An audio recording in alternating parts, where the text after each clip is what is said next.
All right, folks, welcome back to PrepperNow. Today I want to talk about how prepping helped us during a recent event.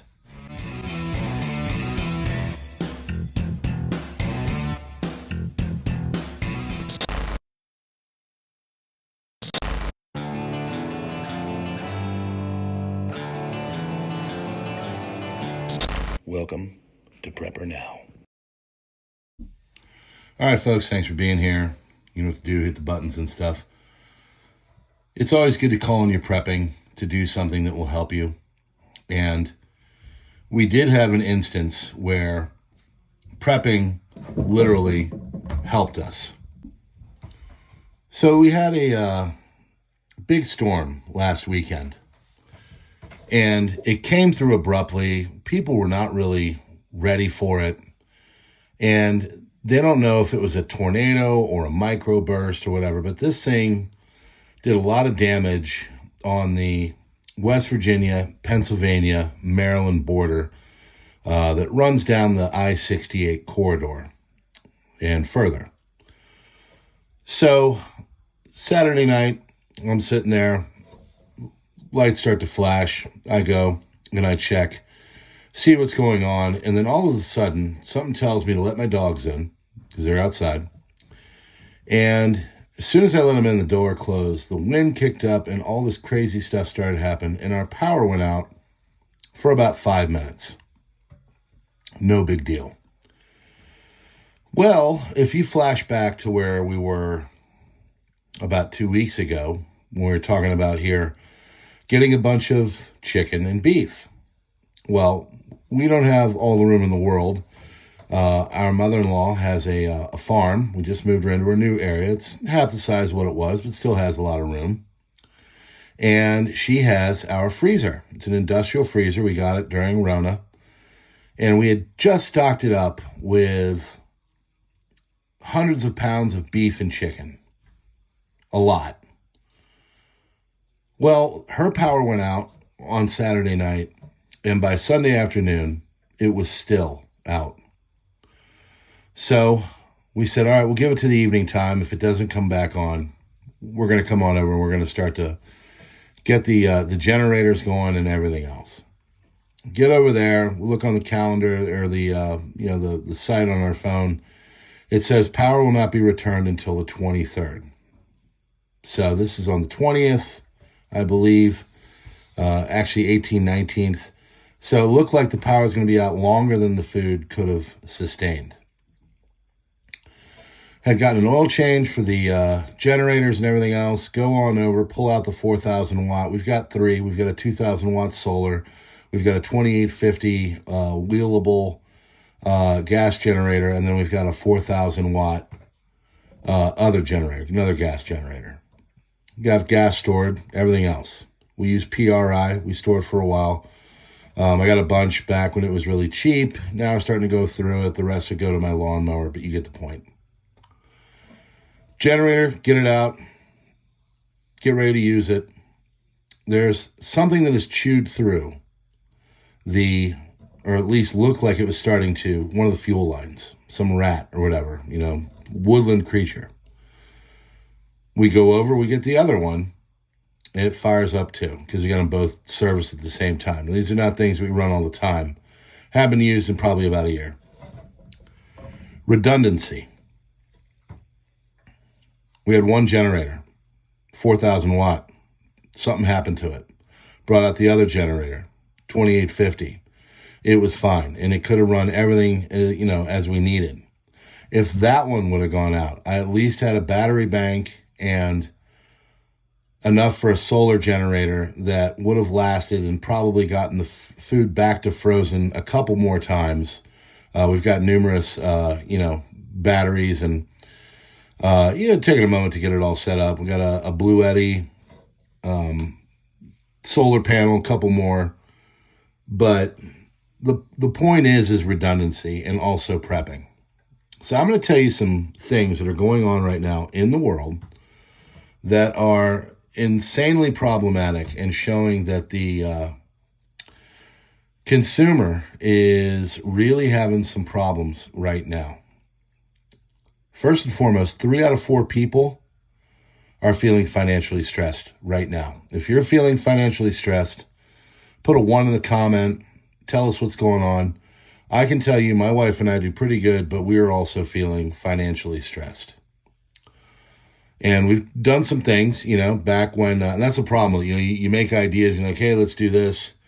And then you set it up for 6 months down the road, or maybe you take on like a payment for a vehicle or something like that.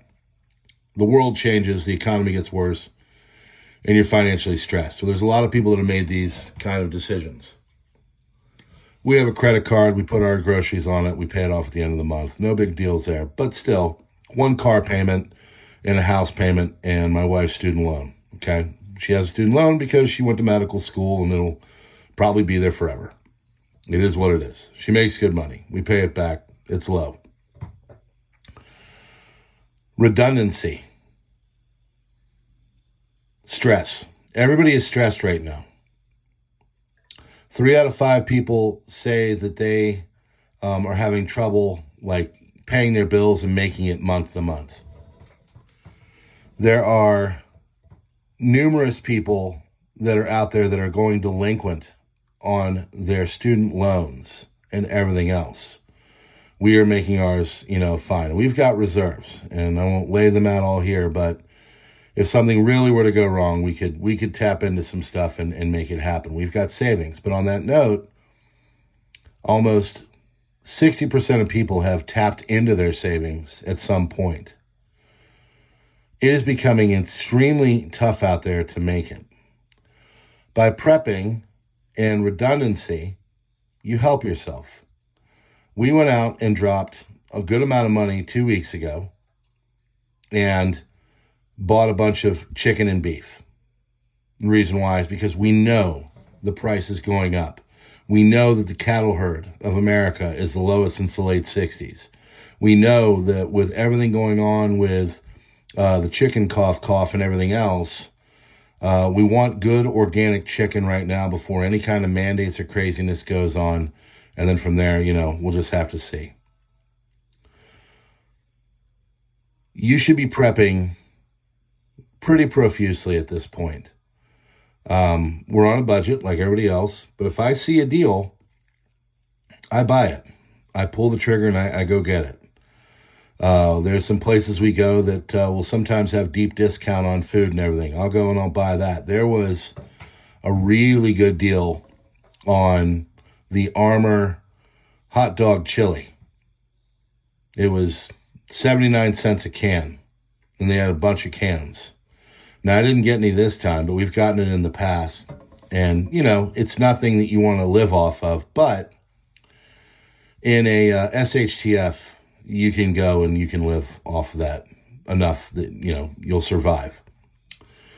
We got some ramen. We don't usually do ramen. Kids had a little bit of a ramen kick about a year ago. We try to keep them away because it's not great. But 5 packs of ramen for $1.79. Little 5-packers. We got those. We bought a good amount. Why? It's a deal. Prepping is key. Prepping is important because even without some major SHTF, maybe it's a major storm that comes through and knocks out your power and you've got a bunch of chicken and beef you want to save. By having multiple sources of energy, you won't ruin your food. And if it really got down to it, we would just have to, can the food and everything else, which I'm not real good at, but we have other people that can help. So we have a full system for that too. And about 120 jars. So it wouldn't be a fun afternoon, but it would get it done. Point is redundancy. Every step of the way, we've got something planned out in case the thing before it falls through. Now, I'm a okay prepper. I've never thought that I was some, above everybody else prepper or anything else. And that's why I kind of stick to the intel and everything else. I do pretty good. I've got redundancy. I prep pretty much, weekly, if not monthly.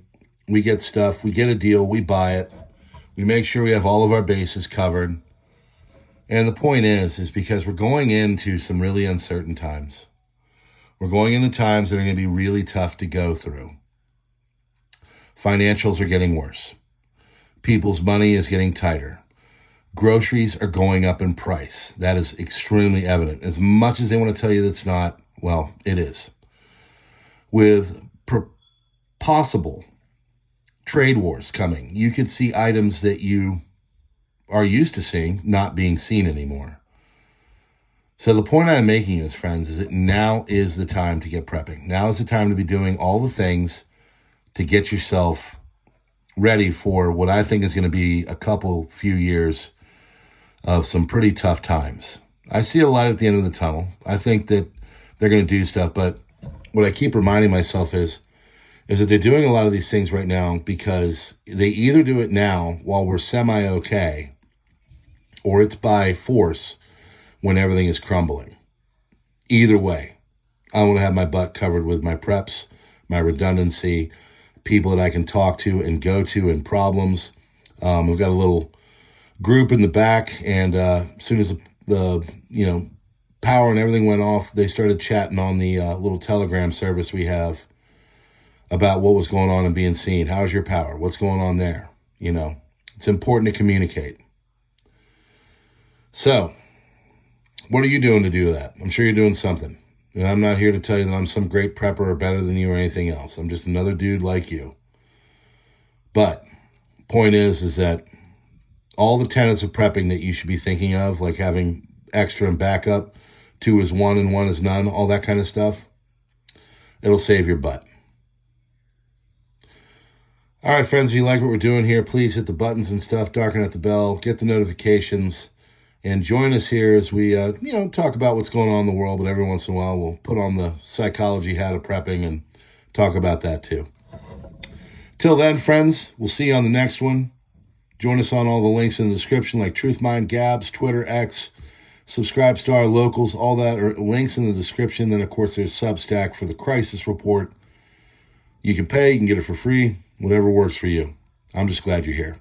God bless.